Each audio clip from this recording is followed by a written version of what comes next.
Pressing the right button will advance us to the calibration menu. As we press and hold the button for approximately 1 second, then the display will advance into the calibration mode.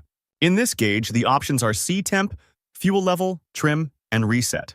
Press the right or left button to advance to the other option. Pressing the right button for a second will bring you into that setting. Right now, we're in the fuel calibration. This calibrates the level of fuel that is in the tank. This procedure entails accurately calibrating the fuel gauge to reflect the true fuel level within the tank.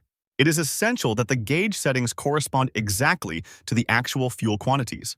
For example, when the gauge is set to empty, the tank must be completely empty. When set to half full, the fuel level should be at the midpoint. And when set to full, the tank must be entirely filled. When you enter into this mode, you'll see fuel E. The gauge is now looking for the empty state of fuel in the tank. If the tank is actually empty, press and hold the right button for approximately 1 second. Now it will advance to fuel H. Again, the gauge is now waiting for the half-full state of the fuel in the tank. At this point, you would have to fill the tank halfway with fuel prior to continuing with the calibration. If the tank is actually half full, press and hold the right button for approximately 1 second. Now it will advance to fuel F. The gauge is now looking for the full state of fuel in the tank. If the tank is actually full, press and hold the right button for approximately 1 second. Now the gauge will display OK fuel, meaning that the gauge is set for the fuel level. It is a common mistake for people to calibrate this incorrectly. They will calibrate the empty, half-full, and full position without adjusting the actual level in the tank.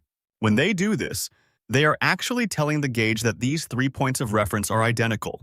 This will cause the needle for the fuel level to act erratically, because as the fuel level changes, the gauge can't determine where the true level is set because it thinks that all points of reference are equal. The good news is that there are 2 ways to easily fix this.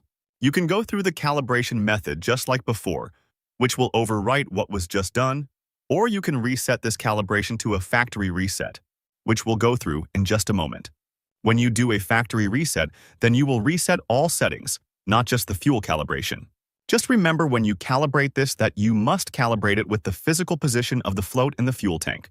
Once you see OK fuel, press the right button for a moment to take you out of this calibration. This is where you can reset the calibration and settings to a factory reset. This is the way that you can fix a fuel or trim calibration issue if any calibration was done incorrectly.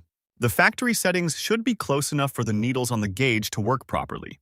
To reset the settings, just press the right button for approximately 1 second until you see OK Reset appear on the gauge. Once that is done, then you can exit that mode.